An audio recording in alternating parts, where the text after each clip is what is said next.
Hello, എന്തൊക്കെയുണ്ട് വിശേഷം? ഇന്നിതാ ഒരു വെറൈറ്റി ആയിട്ടുള്ള കോഫ്ത കറിയുടെ റെസിപ്പിയാണ്. ബീഫ് കോഫ്ത കറി.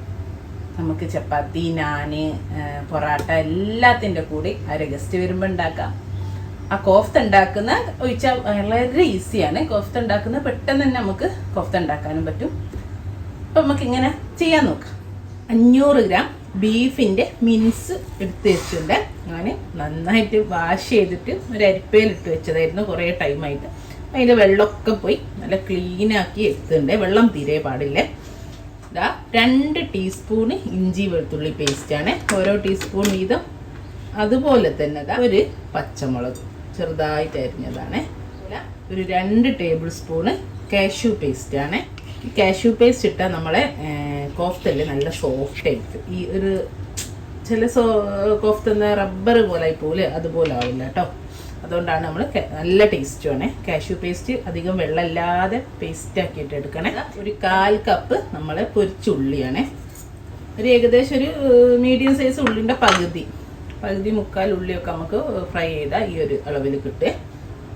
ഇനി ഇതിലേക്ക് വേണ്ടത് കുറച്ച് മസാലപ്പൊടികളാണ്. അതിൻ്റെ മുമ്പ് നമുക്ക് ആവശ്യത്തിനുള്ള ഉപ്പ് ചേർത്തി കൊടുക്കാം. ഉപ്പ് ചേർത്തിൻ്റെ ഇനി ഇതാ 1 ടീസ്പൂണ് കാശ്മീരി ചില്ലി പൗഡർ, ഒരു 1/4 ടീസ്പൂണ് മഞ്ഞൾപ്പൊടി, 1/2 ടീസ്പൂണ് മല്ലിപ്പൊടി, ഒരു 1/4 ടീസ്പൂണ് ഗരം മസാല. ഗരം മസാല ഇപ്പം ഇല്ലെങ്കിലും കുഴപ്പമൊന്നുമില്ല, ഇട്ടാൽ നല്ലൊരു ടേസ്റ്റാണ്. ഇതാ റോസ്റ്റഡ് കടലപ്പൊടി. ഇത് നമ്മൾ നോർമൽ കടലപ്പൊടി ഒന്നൊന്ന് വറുത്തെടുത്തതാണ്. അധികം കളറ് മാറാതെ ചെറിയ തീയിലിട്ടിട്ട് ഒന്ന് വറുത്തെടുത്ത്. അപ്പോൾ അതൊരു 2 ടേബിൾ സ്പൂൺ ഇട്ടെടുത്തിട്ടുണ്ട്. പിന്നെ അതാ നമ്മൾ ഒരു സ്ലൈസ് വൈറ്റ് ബ്രെഡാണ് ഒന്ന് പൊടിച്ചെടുത്തിട്ടുണ്ട്. സൈഡ് മാറ്റിയിട്ട് ഇത്രയും ചേർത്തിട്ട് നമുക്കിതൊന്ന് നന്നായിട്ട് മിക്സ് ചെയ്തെടുക്കാം.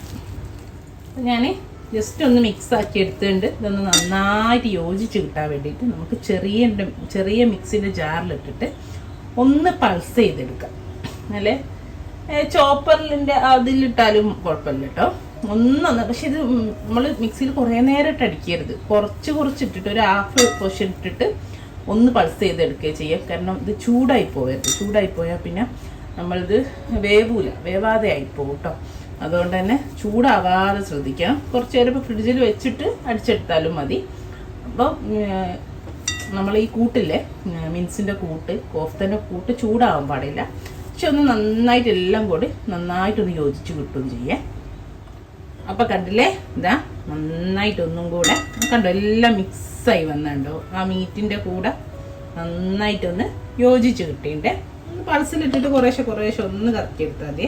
നമ്മൾ ഇതിലേക്ക് 1 ടേബിൾ സ്പൂണ് നല്ല ഗീ ആഡ് ചെയ്ത് കൊടുക്കുകയാണ്. ഇതൊന്ന് യോജിപ്പിച്ചിട്ട് ചെറിയ ബോൾസ് ആക്കി എടുക്കണം നമുക്ക്. അപ്പം നമ്മളെ കോഫ്തൻ്റെ കൂട്ട് അവിടെ മാറ്റി വെച്ചിട്ടുണ്ട്. ഇനിയിപ്പോൾ നമ്മളെ കോഫ്ത കറിക്ക് വേണ്ടിയിട്ട് ഒരു തൈരിൻ്റെ മിക്സ്ചർ ഉണ്ടാക്കണേ. അപ്പം അതിന് ഞാൻ ഏകദേശം 1 കപ്പ്, ഫുള്ളായിട്ടൊരു കപ്പില്ല, ഒരു 3/4 കപ്പും കുറച്ചുകൂടെ ഒക്കെ അത്രയും എടുത്തിട്ടുണ്ട്. പുളിയില്ലാത്ത തൈരാണ്. ഇനി ഇതിലേക്ക് ഇതാ 1/2 കപ്പോളം ഒന്ന് കൈകൊണ്ട്, നമ്മൾ പൊരിച്ച ഉള്ളിയാണ്, ഒന്ന് കൈകൊണ്ട് ഇങ്ങനെ പൊടിച്ചിട്ട് ഇതിലേക്ക് ഇട്ട് കൊടുക്കും. 1/2 കപ്പോളം എടുത്തിട്ടുണ്ട്. മൊത്തത്തിൽ ഞാൻ 1.5 കപ്പ് ഉള്ളി കേട്ടോ പൊരിച്ചു കോരി. അപ്പോൾ അത് കറക്റ്റായിരുന്നു. അപ്പോൾ ഒരു അത്യാവശ്യം വലുപ്പമുള്ള ഒന്ന് നേരെ പകുതിയാണ് ഉണ്ടാകുക അധികം ഉള്ളി നമ്മൾ പൊരിച്ചു കഴിഞ്ഞാൽ. ഇതിലേക്ക് ഇതാ 1 teaspoon Kashmiri chilli powder, 1/2 teaspoon മഞ്ഞൾപ്പൊടി, 1/2 ടീസ്പൂണ് മല്ലിപ്പൊടി, കൊറിയാണ്ടർ പൗഡർ ചേർത്തി കൊടുത്തിട്ടുണ്ട്. ഇനി 1 ടീസ്പൂണ് ഇഞ്ചി വെളുത്തുള്ളി പേസ്റ്റാണ്. ഒത്തിരി ഒരു 1/2 ടീസ്പൂൺ വീതം രണ്ടും ഉണ്ട്. പിന്നെ 2 പച്ചമുളക് 3-4 പീസാക്കി ഇട്ടെടുത്തിട്ടുണ്ട്. അതുപോലെ ഇതാ ഒരു 3-4 മിൻറ്റ് ലീഫ് ഇട്ടെടുത്തിട്ടുണ്ട്. ഒന്ന് മിക്സാക്കി ഇവിടെ മാറ്റിയിട്ട് നമ്മൾ കറിയിൽ ചേർക്കാനുള്ളതാണ് ഈ ഒരു മിക്സ്. നമുക്ക് കോഫ്ത ബോൾസ് ഉണ്ടാക്കാം. ഒന്നുമില്ല, നല്ല ഈസിയാണ്. നമ്മൾ ലാസ്റ്റ് കുറച്ച് നെയ്യൂടെ ചേർത്തുകൊണ്ട് പെട്ടെന്ന് തന്നെ ആവും. ഇതിൻ്റെ ഉള്ളിൽ നിങ്ങൾക്ക് എന്തെങ്കിലും ഫില്ലൊക്കെ ചെയ്യാം കേട്ടോ. നമുക്ക് ചീസൊക്കെ ഫില്ല് ചെയ്തിട്ടുണ്ടാക്കാം. ഞാനൊന്നും ചെയ്യാണ്ടിതാ നോർമൽ കോഫ്ത ബോൾസ് ഉണ്ടാക്കുകയാണ്. ഒരു നാരങ്ങ വലുപ്പത്തിലുള്ള കോഫ്ത ബോൾസ് കേട്ടോ. ഇതുപോലുള്ള കോഫ്ത ബോൾസ് ഒക്കെ ആക്കി എടുക്കട്ടെ. ഇനി നമുക്ക് ഈ കോഫ്ത ഒന്ന് ഫ്രൈ ചെയ്തെടുക്കണം. നമ്മളെ കോഫ്ത ഒക്കെ ഇവിടെ റെഡിയാണ്. കണ്ടോ, എല്ലാ കോഫ്തയും ഇവിടെ റെഡിയാണ്. ഹൈ ഫ്ലെയിമിൽ വെച്ചിട്ടുണ്ട്. ജസ്റ്റ് ഒന്ന് ഫ്രൈ ചെയ്തെടുക്കുന്നേ ഉള്ളൂ. കാരണം നമ്മൾ കറിയിലിട്ട് വേവിക്കും. ആദ്യം നന്നായിട്ട് ഫ്രൈ ചെയ്ത് കഴിഞ്ഞാൽ റബ്ബറി ആയി പോവേ. അപ്പം മേലൊക്കെ ഒന്ന് മുരിഞ്ഞു വന്നാൽ ഉള്ളിൽ ഫുള്ളായിട്ട് കുക്കാകണമെന്നില്ല കേട്ടോ. പിന്നെ കറിയിൽ കിടന്നിട്ട് നന്നായിട്ട് വെന്തോളും. അപ്പം നമ്മുടെ എണ്ണ നന്നായിട്ട് ചൂടായിണ്ടേ. നമ്മൾ കോഫ്ത ഇട്ട് കൊടുക്കുക. ഇത് കുറച്ച് പരന്ന പാത്രം ആയതുകൊണ്ട് എണ്ണ ഞാൻ അത്ര ഇട്ടുള്ളൂ. മുങ്ങിപ്പറയാണെങ്കിൽ ഒന്നുകൂടെ നല്ലതാണ്. നമ്മൾ കുഴിയുള്ള ചീനച്ചട്ടിയിലൊക്കെ പൊരിക്കുകയാണെങ്കിൽ ഇതാകുമ്പോൾ കുറച്ച് അധികം ഇടാം. നമ്മുടെ എല്ലാ കോഫ്തയും ഫ്രൈ ചെയ്തിട്ടോ. അത് ഞാൻ പറഞ്ഞല്ലോ, ഉള്ളു വെന്തിട്ടില്ല, നല്ലപോലെ പുറമെ നല്ല കളറായിട്ടുണ്ട്. ഇങ്ങനെ മതി നമ്മൾ കറിയിൽ ഇനിയും വേവിക്കുന്നതാണ്. ഇത് നിങ്ങൾ ബോൾസ് ആക്കുമ്പോൾ ക്രാക്കില്ലാതെ സ്മൂത്തായിട്ട് നന്നായിട്ട് കയ്യിൽ വെച്ചിട്ട് കുഴച്ചിട്ടൊന്ന് ബോൾസ് ആക്കണേ. ഇല്ലെങ്കിൽ പൊട്ടിപ്പോവാൻ മീൻസ് ഈ ക്രാക്കുള്ള സ്ഥലത്ത് അങ്ങ് വിട്ട് പോകാനുണ്ട്.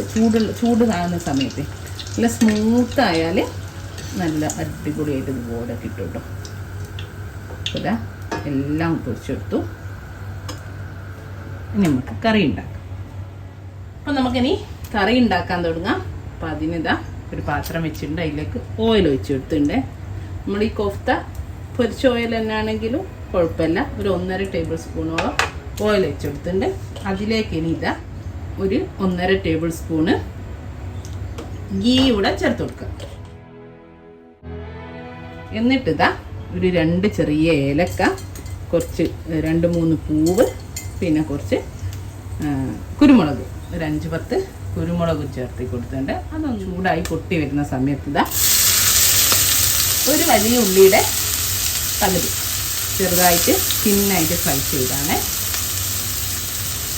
ഒന്ന് നന്നായിട്ട് വഴറ്റി ബ്രൗൺ കളറാകുന്നവരെ, ഗോൾഡൻ കളറാകുന്നവരെ വഴറ്റിയെടുക്കാം. അപ്പം നമ്മൾ ഉള്ളിയൊക്കെ ഇതാ നന്നായിട്ട് ബ്രൗൺ ആയി വരുന്നുണ്ട്. ഇതാ കുറച്ച് ഇഞ്ചിയും വെളുത്തുള്ളിയും സ്ലൈസ് ചെയ്താണ്, ചോപ്പ് ചെയ്ത് അങ്ങനെ പേസ്റ്റ് ആക്കിയതല്ല. ഒരു ചെറിയ കഷ്ണം ഇഞ്ചും ഒരു 2 ചുള വെളുത്തുള്ളിയും ഉണ്ട്. ഇങ്ങനെ നീളത്തിലരിഞ്ഞതാണ്. അപ്പം അതുകൂടി ഇതിൻ്റെ ഉള്ളിലെടുത്തിട്ട് ആ പച്ചമണം മാറുന്നവരെ ഒന്ന് വഴറ്റിയെടുക്കുക. നമ്മുടെ ഉള്ളിയൊക്കെ നല്ല മൂത്ത് നല്ല ബ്രൗൺ ആയിട്ടുണ്ട്. എല്ലാം പച്ചമണമൊക്കെ മാറിയിട്ടുണ്ട് വെളുത്തുള്ളിൻ്റെ ഇഞ്ചിൻ്റെ. ഇനി ഇതാ നമ്മൾ നേരത്തെ ഉണ്ടാക്കി വെച്ചാൽ ആ തൈരിൻ്റെ മിക്സ്ചർ ചേർത്തി കൊടുക്കുക. അപ്പം എല്ലാ പൊടികളൊക്കെ ഇതിലുണ്ടല്ലോ. എന്നിട്ട് ഇത് നന്നായിട്ടൊന്ന് ഇതിൽ നിന്ന് വഴറ്റിയിട്ട് എണ്ണൊക്കെ തെളിയണം. നേരെ നെയ്യ്, നമ്മൾ നെയ്യൊക്കെ ഒഴിച്ചിട്ടല്ലോ, നെയ്യൊക്കെ ഒന്ന് തെളിഞ്ഞ് വരട്ടെ. ഈ തൈരൊക്കെ ഒന്ന് കുക്കായിട്ട് മസാലകളൊക്കെ ഒന്ന് വേവട്ടെ. എന്നിട്ടേ നമുക്ക് വെള്ളം ചേർക്കാം. അപ്പം നിങ്ങൾക്ക് കാണാൻ പറ്റുന്നില്ലേ, ഏതാ നമ്മളെ മസാലൻ്റെ ആ കളറൊക്കെ വന്നിട്ട് എണ്ണ മേലങ്ങ് തെളിഞ്ഞ് നിൽക്കുന്നുണ്ട്. ഇതിലേക്കൊരു അധികം വെള്ളം വേണ്ട, ഒരു 1/2 കപ്പ് വെള്ളം ചേർത്തി കൊടുക്കുന്നുണ്ട്. നമുക്ക് കോഫ്ത ഇട്ടൊന്ന് ഇതിലൊന്ന് വേവണമല്ലോ. അപ്പം അതിന് വേണ്ടിയിട്ട് 1/2 കപ്പ് വെള്ളം ചേർത്തി കൊടുത്തിട്ടുണ്ട്. ഒന്ന് തിളക്കട്ടെ. നമുക്ക് ഉപ്പും ചേർക്കണം, കോഫ്തയും ചേർക്കാം. നല്ലോണം തിളയ്ക്കുന്നുണ്ട്. ഇനി കുറച്ച് ഉപ്പ് ചേർത്തി കൊടുക്കാം. കാരണം നമ്മൾ കോഫ്തയിലും ചേർത്തിയുണ്ട്. അപ്പം നോക്കിയിട്ട് കോഫ്ത ഒക്കെ ഒന്ന് വെന്തതിന് ശേഷം ബാക്കി ചേർക്കാം. അപ്പോൾ കറിയിലേക്ക് ഒരു 1/2 ടീസ്പൂണിൻ്റെ അടുത്ത് ഉപ്പ് ചേർത്തി കൊടുത്തിട്ടുണ്ട്. നമ്മളെ കോഫ്ത ഇതിലേക്ക് ഇട്ട് കൊടുക്കാം.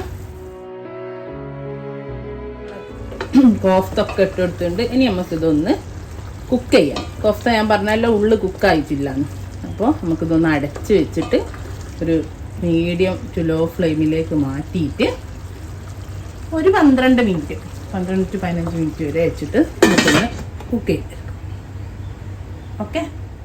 അപ്പോൾ ഇതാ നമ്മളെ കോഫ്തയൊക്കെ നന്നായിട്ട് വെന്ത് എണ്ണൊക്കെ തെളിഞ്ഞിരിക്കുന്നുണ്ട്. നമുക്കിതിലേക്ക് ഇതാ നമ്മൾ നേരത്തെ അരച്ച് വെച്ച കുറച്ച് കാഷ്യൂ പേസ്റ്റ് ഉണ്ട്. 2 ടേബിൾ സ്പൂണ് കാഷ്യൂ പേസ്റ്റ് കൂടി ചേർത്ത് ഒന്ന് മിക്സ് ചെയ്തിട്ട് നമുക്കൊരു 5 മിനിറ്റ് കൂടെ വേവിക്കും. കാരണം ഇപ്പം കാഷ്യൂ പേസ്റ്റ് ഒന്ന് വേവണ്ടേ. ഒന്ന് ഇതിൽ മിക്സ് ചെയ്യാം.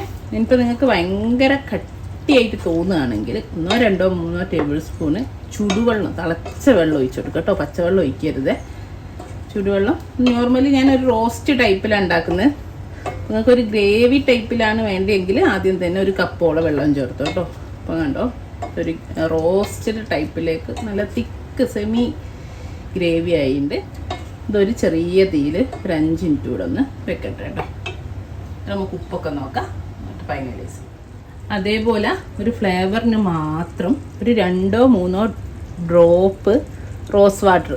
അത് നിർബന്ധമൊന്നുമില്ല കേട്ടോ, ഓരോ ഡ്രോപ്പേ ഉള്ളൂ. ഒരു 3 ഡ്രോപ്പ് മാത്രമേ ഞാൻ ഒഴിച്ചിട്ടുള്ളൂ. നിർബന്ധമൊന്നുമില്ല, ഒഴിച്ചാൽ നല്ലൊരു ഫ്ലേവറും കൂടെ കിട്ടും. ആ ഒരു ഒതൻറ്റിക് ടേസ്റ്റ് കിട്ടാൻ വേണ്ടിയിട്ടാണ്. അപ്പോൾ ഇത്രേ ഉള്ളൂ, നമ്മുടെ കോഫ്ത കറി ഇവിടെ റെഡിയാണ്. കുറച്ച് മല്ലിയില ഇട്ടാൽ വേണമെങ്കിൽ തീ ഓഫ് ചെയ്യാം കേട്ടോ. വേണമെങ്കിൽ ഇത്തിരി ഫ്രഷ് ക്രീം നിങ്ങൾക്ക് വേണമെങ്കിൽ ചേർക്കാം, ഇല്ലെങ്കിലും ഓക്കെ. കാഷ്യൂനട്ട് തന്നെ പീസ് ചേർത്തിയോണ്ട് അതന്നെ നല്ല റിച്ചാണ്. അത്രേ ഉള്ളൂ, ഞാൻ തീ ഓഫ് ചെയ്ത്. അപ്പോൾ ഇത് നാൻ്റെ കൂടെ, ഇപ്പോൾ ചപ്പാത്തി പറയണ്ടല്ലോ, ചപ്പാത്തിയുടെ കൂടെ പൂരിയുടെ കൂടെ ഒക്കെ കഴിക്കുക. നല്ല അടിപൊളി റിച്ചായിട്ടുള്ളൊരു റെസിപ്പിയാണ്, ഡിഷാണ്. അടിപൊളി ടേസ്റ്റുമാണ്. ഇൻഷാ അല്ലാഹ് നല്ലൊരു വീഡിയോ ആയിട്ട് നമുക്ക് വീണ്ടും കാണാം. Thank you.